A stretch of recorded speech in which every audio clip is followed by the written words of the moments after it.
que o Brasil está voltando ao mapa da fome. Pode não ter chegado aos 5% ainda, eu acho que esse ano a gente vai ter dados mostrando que a gente já está muito próximo a isso, né? Hoje já ultrapassamos.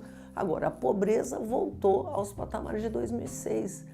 Você passa 15 anos tentando combater a pobreza e rapidamente, em 3 anos depois do golpe, a pobreza está aí de volta, nos patamares de 2006. Então, realmente é dramática a situação.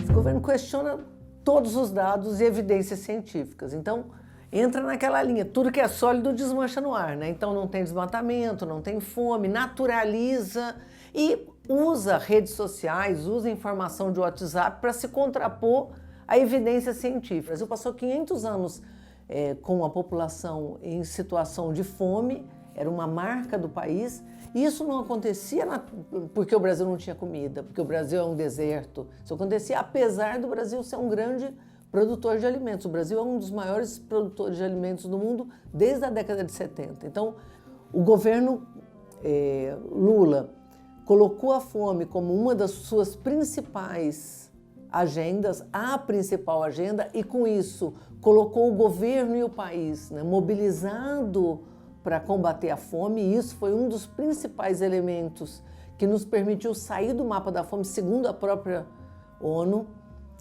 Gerou renda. Então, o povo não tinha acesso a alimentos. O Brasil tinha alimento, mas o povo não tinha renda para acessar esse alimento. Como que você gera renda? Como você cria essa possibilidade da população finalmente acessar essa quantidade de alimentos que era produzido aqui?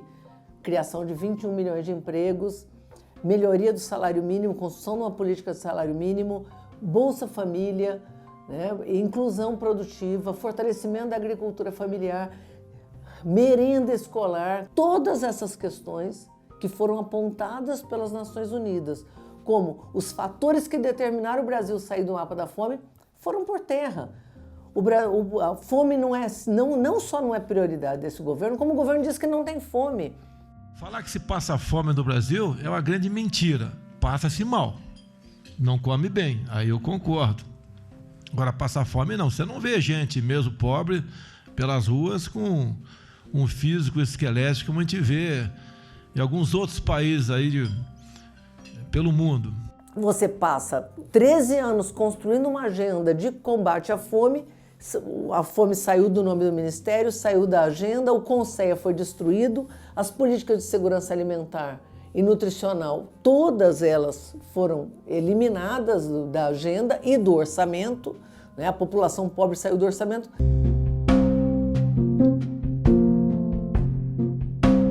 Nós temos em torno de 5 milhões de famílias no Brasil que não tem nenhuma outra renda, né? Então os filhos e netos sobrevivem porque o avô ou a avó é aposentado. Então você tem uma rede de proteção social que não é só o Bolsa Família. E ela está sendo desorganizada, então o Bolsa Família não vai segurar isso. E o Bolsa Família, ele garantia exatamente isso. A família jovem, com filhos, que trabalhava muito, mesmo assim, porque não tinha tido oportunidades, porque não tinha tido oportunidade de estudar, porque não tinha, exatamente porque estava nessa parcela excluída, não tinha tido acesso a uma renda suficiente para viver com dignidade, o Bolsa Família completava essa renda. Tem muita gente que fala, o Bolsa Família leva as pessoas a parar de trabalhar. Em média, o Bolsa Família é R$180 por família, quer dizer, ninguém deixa de trabalhar e ganhar um salário mínimo, ganhar 2 salários mínimos para ganhar esse valor. Eu acho que o Bolsa Família é uma prova importante para a gente se contrapor esse debate de austeridade fiscal. Dá a impressão que quem defende essa política de austeridade fiscal está preocupado em gastar bem. Não está preocupado em gastar bem, porque cortar a política social, do ponto de vista do médio e do longo prazo, é ineficiente. Né? Cortar o Bolsa Família, cortar a aposentadoria, cortar gastos sociais, implica no quê? Em aumento em gastos em saúde no médio e no longo prazo, né? Com aumento de doença, com aumento de mortalidade, com aumento da quantidade de problemas, assim como no caso da educação, vai implicar em perdas para o país, porque reduz produtividade, nós vamos ter uma mão de obra menos qualificada. Então, esse corte nos gastos sociais que está sendo implantado no Brasil, no médio e no longo prazo, vai ter um custo altíssimo para o país, um custo fiscal altíssimo. Quer dizer, não é eficiente cortar a política social.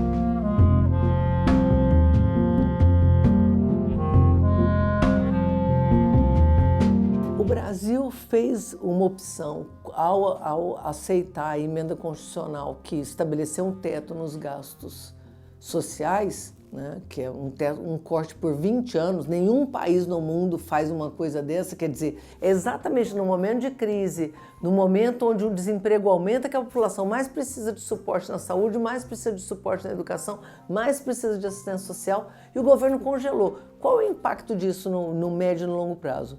É ter um país que é um país que se empobrece, é um país que, e no caso da educação, nós estamos desorganizando a rede pública toda, né? O Brasil está voltando, do ponto de vista da sua capacidade produtiva, a ser um país como era um país na década de 70, né?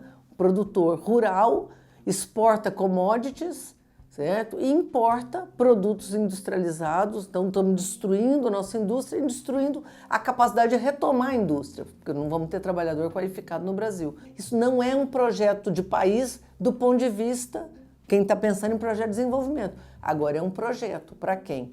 Para quem está interessado em rapinar o país, né? O que está acontecendo é uma rapinagem, né? Uma pilhagem, né? Uma pirataria.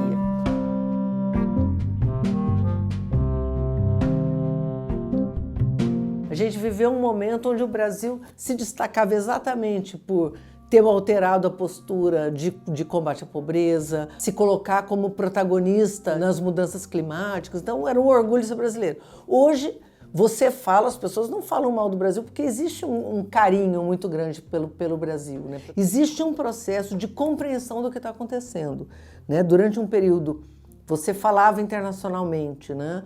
Olha, o que está em jogo no Brasil, o que estava em jogo com o golpe que derrubou a presidenta Dilma? Estava em jogo reimplantar um projeto neoliberal no Brasil e estava em jogo acabar com o protagonismo que o Brasil pretendia como sendo um novo player internacional, como sendo, se colocando, né, questionando essa postura tradicional de ser só um quintal dos Estados Unidos.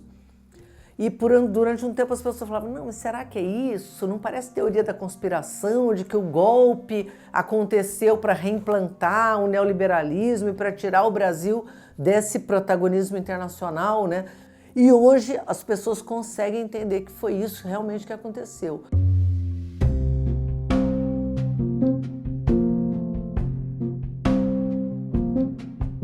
Nenhum dos movimentos feitos por esse governo poderá ter impacto em indicadores econômicos. Né? Para quem achava que a mudança na CLT ia ajudar a retomada da economia, não aconteceu. Para quem acha que acabar com a aposentadoria no Brasil vai ser o elemento, que é o que eles estão fazendo, destruição da rede de proteção social. Do ponto de vista econômico, eles não, todos os sinais são sinais que pioram a nossa economia, inclusive do ponto de vista do agronegócio.